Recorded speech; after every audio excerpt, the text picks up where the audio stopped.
Vou ler, os irmãos queiram acompanhar. Não julgueis para que não sejais julgados, pois com o critério com que julgardes, sereis julgados, e com a medida com que tiverdes medido, vos medirão também. Porque vês tu o argueiro no olho do teu irmão, porém não reparas na trave que está no teu próprio?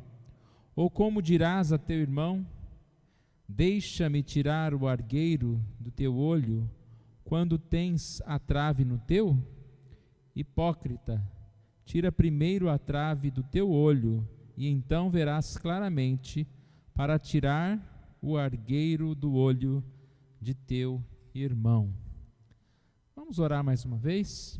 Obrigado, Senhor, nós agradecemos a Ti pela Tua palavra. Que mais uma vez possamos entendê-la, possamos meditar, ó Deus, e assim, ó Deus, aplicá-la nas nossas vidas, Senhor Deus. Que o Senhor Deus esteja nos abençoando, abençoando cada um dos irmãos que estão aqui, os que estão ouvindo, abençoando, Senhor Deus, as nossas vidas neste dia. Nós oramos em nome de Jesus. Amém. Nós temos falado aos domingos, já há algumas semanas, sobre alguma postura que nós temos que tomar como cristãos em meio às dificuldades. A ideia é que nós precisamos sempre manter a nossa fé. E não é uma pressão, não são as dificuldades que devem alterar a nossa forma de ser. Ou seja, se no dia a dia nós temos confiança, paz, gratidão, vivemos em arrependimento, esses são temas que nós estudamos. Mediante a dificuldade, nós devemos manter.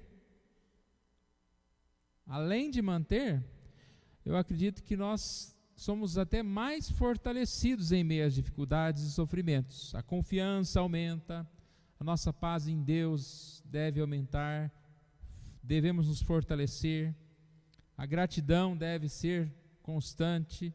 E na semana passada nós falamos sobre arrependimento, a necessidade de, passando por dificuldades, perceber que nós devemos meditar na nossa vida, buscar aproveitar este momento de dificuldades para a santificação.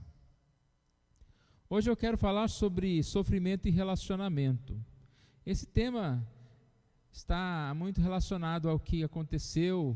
Nós ouvimos notícias de pessoas que nessa época, vamos dizer, eu estou usando o termo sofrimento, mas a questão das dificuldades, né?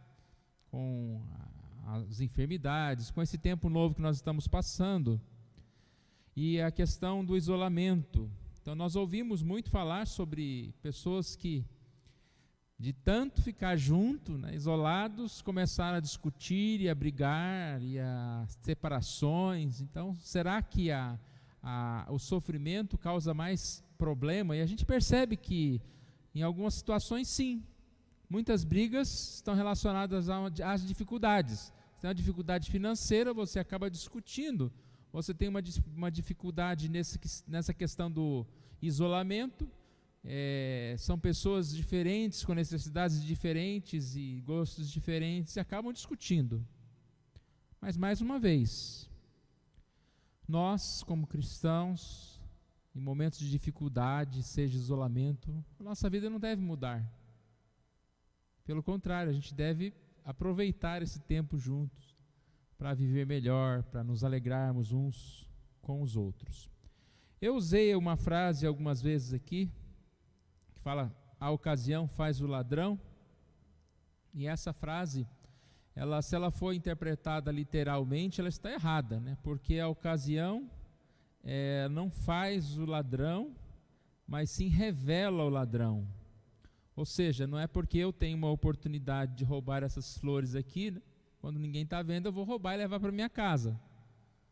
Agora, se eu sou um ladrão e eu tenho uma oportunidade de roubar essas rosas, eu vou roubar e eu estou sendo É revelado, revela o ladrão. E essa frase eu queria aplicá-la nesse contexto que nós estamos falando. A dificuldade é um tipo de ocasião, é o sofrimento, a dificuldade. E ela vai revelar quem realmente nós somos. Ela vai ser uma oportunidade para a gente se revelar. Então, ou você se revela como um ladrão ou como um cristão, né? Ou seja, o ladrão aqui é um termo genérico para qualquer tipo de dificuldade que a gente tem, né? Mediante o sofrimento, a dificuldade, ou a gente se revela, por exemplo, uma pessoa que não tem confiança, uma pessoa intolerante, ou a gente se revela uma pessoa mais confiante em Deus, que vive em paz. Diante das dificuldades, ou nós revelamos gratidão, ou nós revelamos que nós somos pessoas que não suportam nada. E assim por diante, né? A ocasião, ela nunca deve ser desculpa. Na verdade, ela revelou algo que a gente não se cuidou. E você repare que a mesma ocasião, ela funciona diferente para as duas pessoas. Há uma ocasião de confinamento. Eu não tenho como me controlar, então eu vou comer e vou engordar. A outra, uma condição de confinamento. Eu vou aproveitar para fazer uma dieta, para fazer exercícios em casa. Então você vai encontrar na mesma ocasião uma pessoa que emagreceu 10 quilos e 300 pessoas que engordaram 10 quilos. Né? Essa ocasião não vai ser 1 a 1. Mas foi a ocasião? Não. Você criou naquela ocasião uma oportunidade para fazer algo que você estava querendo. Isso tudo é uma introdução só para a gente ficar realmente pensando nessa ideia, né? Do que nós podemos fazer em meio às dificuldades, em meio aos sofrimentos. Mas se a gente estiver com Deus, se a gente estiver bem, se a gente estiver mantendo a nossa identidade como cristão, nós vamos tirar proveito de tudo que passarmos. Mas se a gente não estiver assim, essas oportunidades, ou seja, essa ocasião negativa, ela vai ser ruim para nós, porque aí a gente vai pender para o lado ruim, se enfraquecer. Da mesma forma que a ocasião pode fazer o fruto, a ocasião pode fazer de nós grandes pessoas. Tem uma frase que diz: a ocasião não apenas faz o ladrão, mas faz também grandes homens. Uma outra frase diz: pois a coragem cresce com a ocasião. E assim por diante. Entrando no nosso texto, nosso tema de hoje, sofrimento e relacionamento. Essa é uma das passagens que, resumidamente, falam muito como nós devemos nos comportar nos momentos de dificuldades, seja quando você encontra alguém cometendo alguma falha, algum pecado, ou seja, quando a gente simplesmente encontra alguém. Quando você encontra uma pessoa, você pode ser generoso, você pode olhar para ela e destacar qualidades dela, ou você pode ser intolerante com ela, e você pode encontrar defeitos nela, e assim por diante. Eu gosto muito de uma divisão, um pensamento de John Stott, desse texto. Ele registra 2 coisas que devemos evitar e uma que devemos praticar. Então, a primeira: devemos evitar ser juiz. O cristão não deve ser juiz. Olha novamente para a Bíblia, os versículos 1 e 2.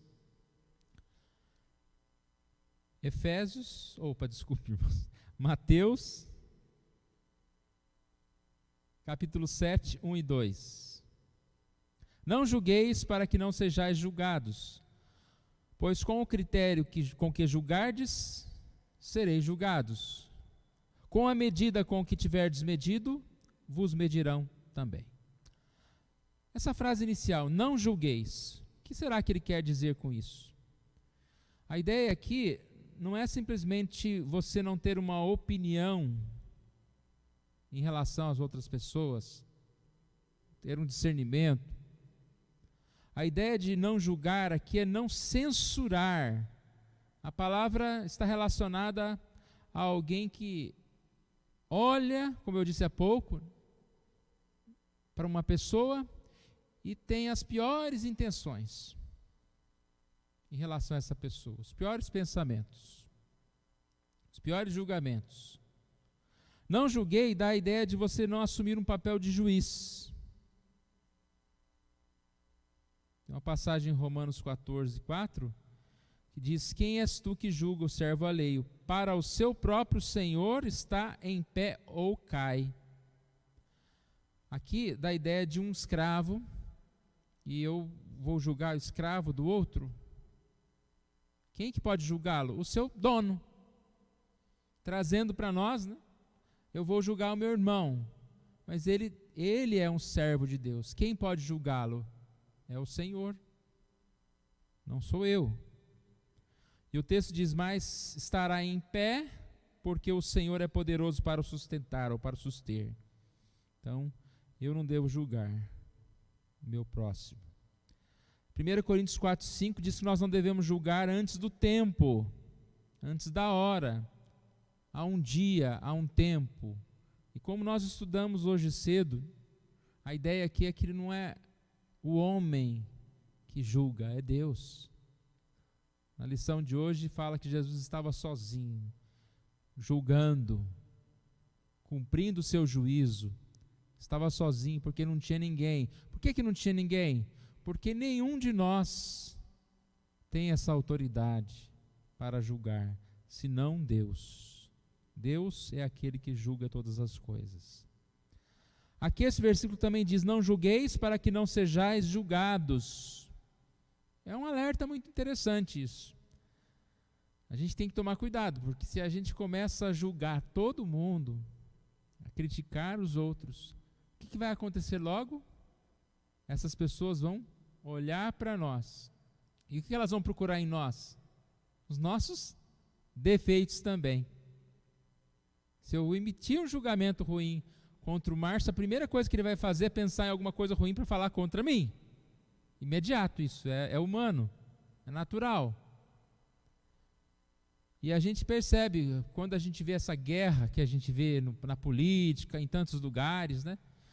Por que isso? Porque um vem, cutuca a ferida do outro, o outro vai e acha um tumor no outro, o outro vem e explode a casa do outro, e aí quando que vai parar? Nunca.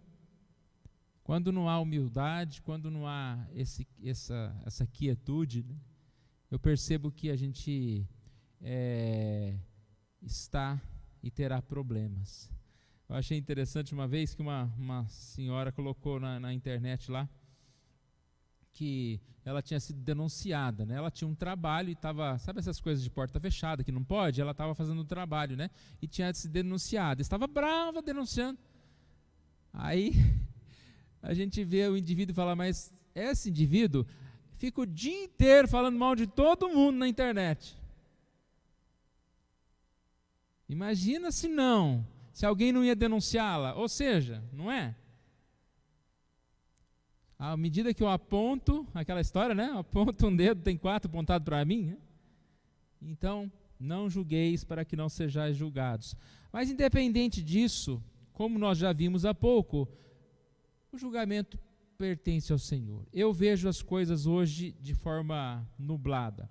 E o julgamento aqui não é uma identificação, né? Quando você olhar para uma pessoa e você fala: olha, ela é loira. Eu não estou julgando, não, eu estou identificando. É uma questão de identificação.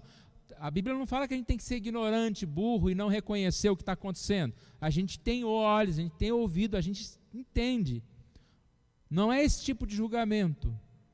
Mais uma vez eu repito, é a questão do censurar, do aspecto negativo, destrutivo, ser um descobridor de erros, que vive procurando falhas nos outros, que olha nos outros as piores intenções nos outros, né? O outro levanta, você já tem uma coisa ruim para falar da pessoa, porque ela levantou. Sentou é porque ela sentou. Nós não devemos ser assim, né? Nós não devemos ter essa característica. Então eu disse que esse texto nos apresenta duas coisas que devemos evitar. A primeira é: o cristão não deve ser juiz. A segunda: o cristão não deve ser hipócrita. Versículos 3 e 4. Mateus 7, 3 e 4. Por que vês tu o argueiro no olho do teu irmão, porém não reparas na trave que está no teu próprio? Ou como dirás a teu irmão: deixa-me tirar o argueiro do teu olho, quando tens a trave no teu?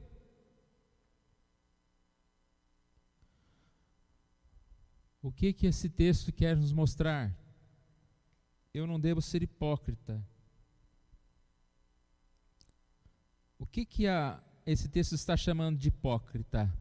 Alguém que quer interferir, que quer julgar, que quer dar palpite num erro de um irmão enquanto ele tem um enorme. Eu quero tirar o cisco do olho do meu irmão, no mesmo momento eu tenho uma trave no meu.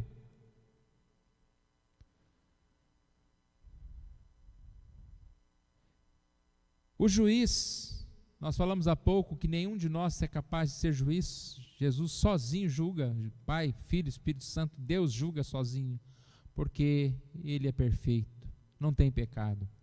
Como nós poderemos ser juiz?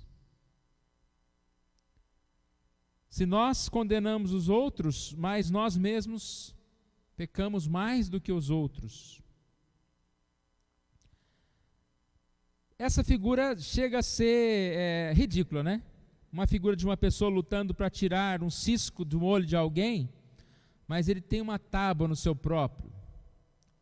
Se você não enxergar bem, como você vai conseguir tirar o cisco do olho de alguém?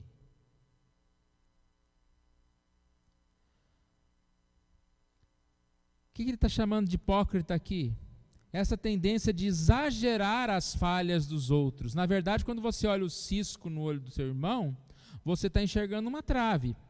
E a trave que está no teu, se estiver enxergando, você está enxergando um cisco. Você inverte as coisas. Isso que ele está chamando de hipocrisia. Você fala, o outro é preguiçoso, quando você é que é preguiçoso. O outro fala muito. O outro tem uma cara feia. E eu sempre digo que é mais fácil identificar os defeitos nos outros quando nós temos os mesmos, não é? Um ladrão identifica o outro ladrão. Porque ele vê que o outro está olhando assim, ó. Tô olhando aqui para o vasinho, né? Ele está olhando com a intenção de roubar. E quando eu olho, o que ele pensa? Olha lá, ele está querendo roubar. E às vezes eu só dei uma olhada. Se o vasinho de flor subir, irmãos, não fui eu, viu? Porque eu estou falando tanto do vasinho aqui. Mas, às vezes é isso. A gente identifica as falhas dos outros. As maiores falhas que a gente identifica nos outros é porque a gente tem aquele defeito. Então a gente nem percebe. O outro está lá quase que pecando e você nem percebe. A gente vê muito isso, né? Uma pessoa falar, fulano está fazendo isso. Não, mas eu acho que não. Imagina, que absurdo. Você está pensando isso dele, né? Eu sei que está. Já fiz isso, né? Já fiz isso outras vezes. Ou seja, o outro, você olha para o outro e fala, ele trabalha pouco. Ele é malicioso, ele não tem compromisso. Aumenta os defeitos dos outros, mas não vê os seus defeitos. Uma questão aqui do hipócrita também é que você tentar ajudar o outro, falar que o outro tem um cisco no seu olho, é uma forma de você se inflar, de você falar que você é melhor do que o outro, uma forma de você justificar os seus erros. Por isso que eu disse que se eu falar alguma coisa contra uma pessoa, essa pessoa vai falar alguma coisa contra mim, porque é uma forma de limpar a barra dele. Quando eu falo mal de alguém, automaticamente eu estou dizendo que eu sou melhor.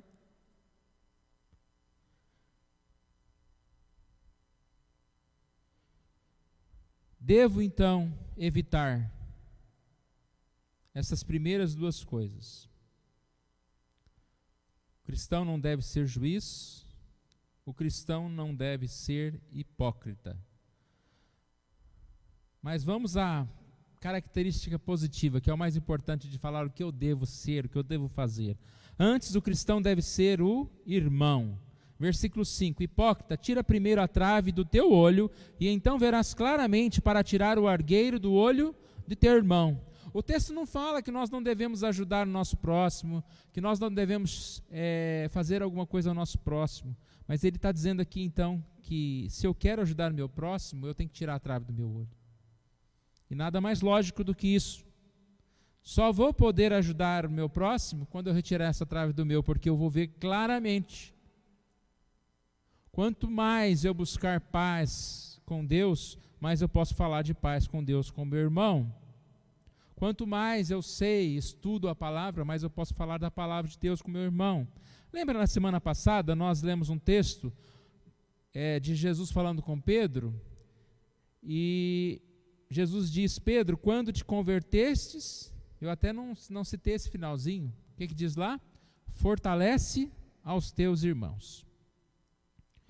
O texto é bem interessante, porque Jesus está falando com Pedro, e ele diz, Satanás vos reclamou para vos peneirar como trigo, ou seja, Satanás vai tentar a sua vida, vai agir na sua vida de uma forma tão grande. Eu roguei por ti, para que a tua fé não te desfaleça. Ou seja, você vai quase que me abandona. Mas eu roguei por ti, para que a tua fé não desfaleça.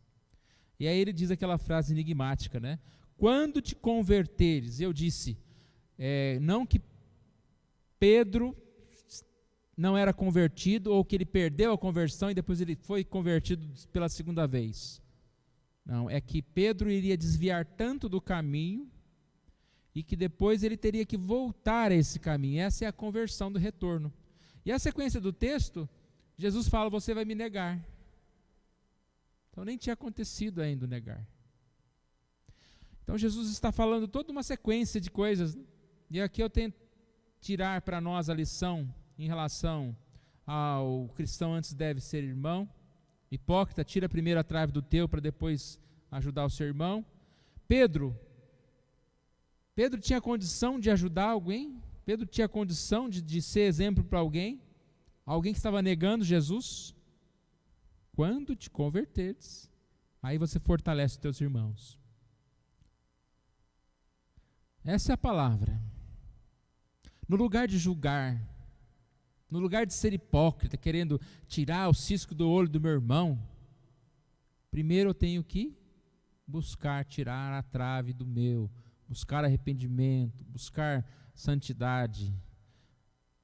Assim eu posso ajudar melhor o meu irmão. Então Jesus não está proibindo nós tratarmos as outras pessoas. Cada um vai cuidar da sua vida, não.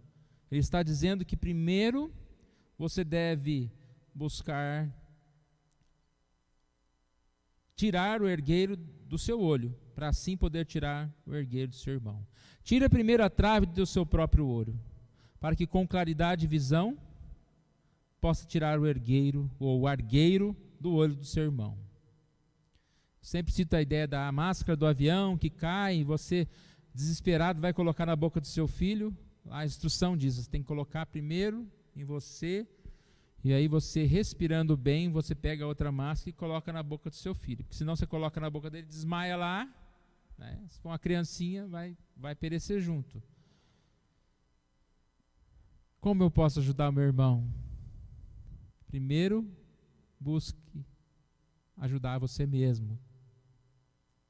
E está aí um belo incentivo para a nossa santificação.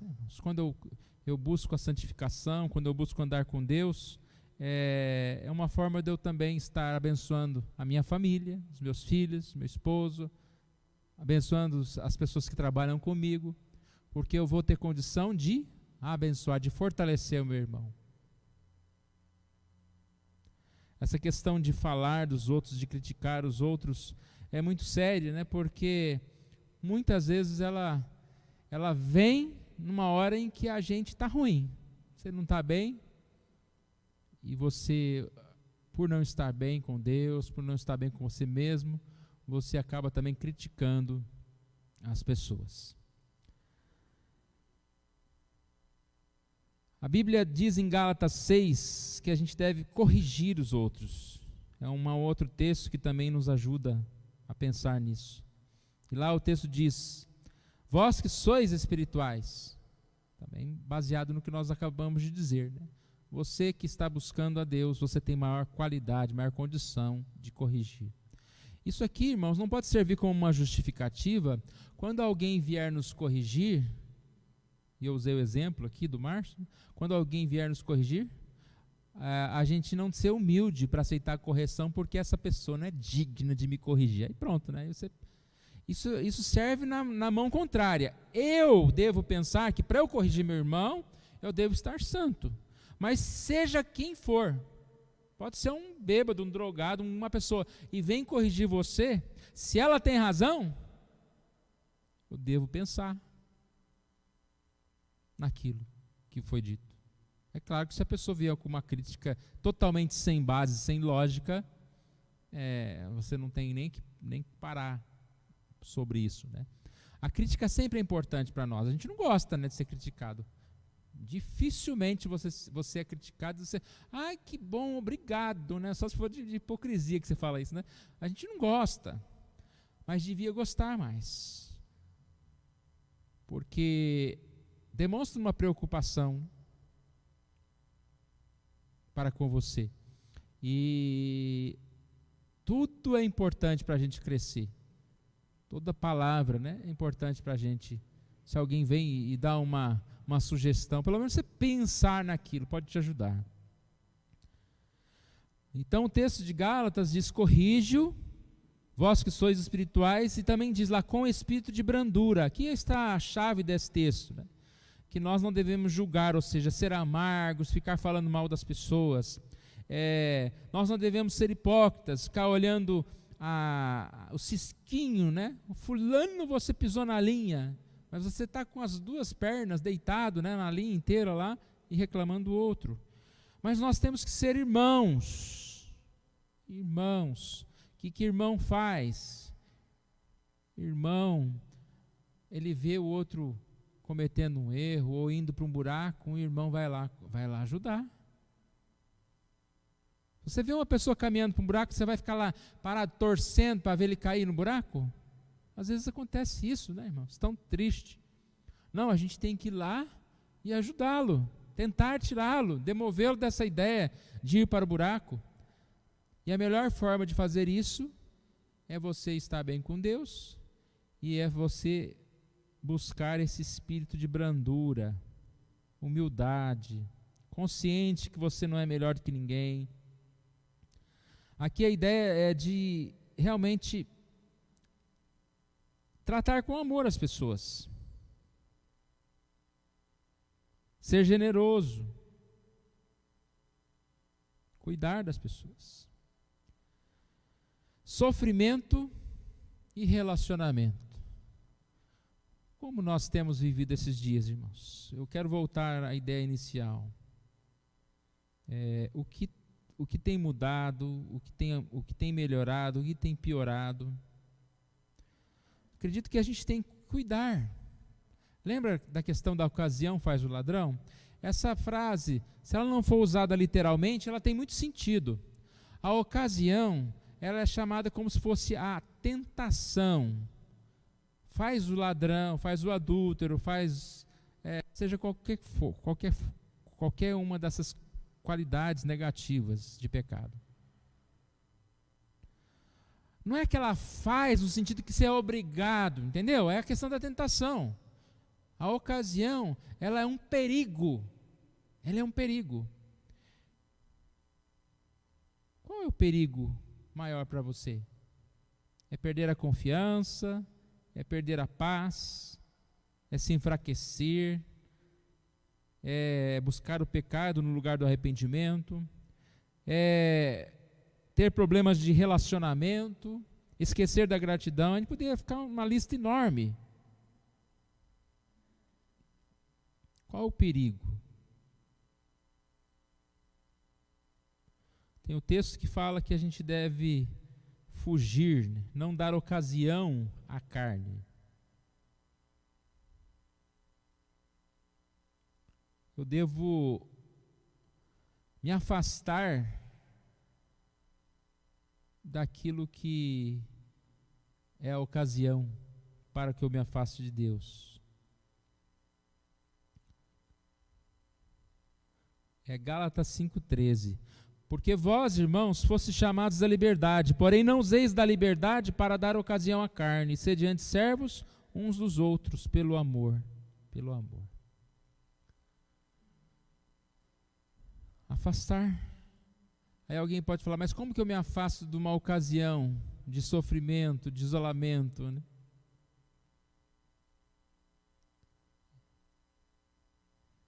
Na verdade, a gente tem que buscar prever as dificuldades. Se um momento desse de sofrimento, de isolamento, te faz brigar, ficar nervoso, é nisso que você tem que se concentrar para não permitir que essa ocasião o faça pecar nessa área. Faz o contrário. Lembre-se que o exercício ele pode te fortalecer ou pode te fazer desistir. Então aproveite essa oportunidade para fortalecer exatamente o que você é fraco. Você está com um problema de relacionamento, essa não vai ser uma oportunidade, pronto, agora eu vou separar. Não, essa vai ser a oportunidade porque agora eu vou exercitar o meu relacionamento. Eu vou fazer coisas para me fortalecer. A mesma ocasião pode nos fortalecer ou pode nos fazer sucumbir. Qual é a diferença? Se nós estamos diante de Deus, se nós estamos com Deus, se nós somos fortalecidos por Deus. Então, o que faremos com as oportunidades, com as dificuldades? A nossa ideia aqui é que a gente possa estar sendo fortalecido, encarando todas as dificuldades como alguém que vai seguir. Tem um rio, vamos criar uma ponte, não vamos desistir, vamos criar uma ponte, vamos seguir. A história lá dos sapatos na China, né? Sempre gosto de lembrar disso. Vai 2 vendedores para a China lá e chega lá, ninguém usa sapato. Um liga para a fábrica e diz, pode cancelar a produção aí que ninguém usa sapato. E o outro liga lá e fala assim, o quê? Multiplica essa produção aí, porque ninguém usa sapato. Mesmo contexto. Um entendeu, não adianta, vou vir aqui e não vou vender nada. O outro falou, nossa, quando eles descobriram como é bom usar sapato, né? Aí falta a minha frase, né? Principalmente as mulheres, né? Eu vou vender muito sapato. Então, multiplica essa construção de sapatos. Eu estou passando por dificuldades, eu posso dizer, essa vida estava ruim, agora está pior. Ou eu posso dizer, não, é um tempo de Deus para mim. E as dificuldades vão fazer com que eu possa aprender a me relacionar melhor, para que eu possa aprender a confiar mais em Deus, para que eu possa aprender a ter mais gratidão, viver mais em paz. Tudo coopera para o bem daqueles que amam a Deus. Que seja assim, né? A nossa semana, a nossa vida, e que a gente possa crescer nesses caminhos do Senhor. Vamos colocar em pé, vamos orar ao nosso Deus.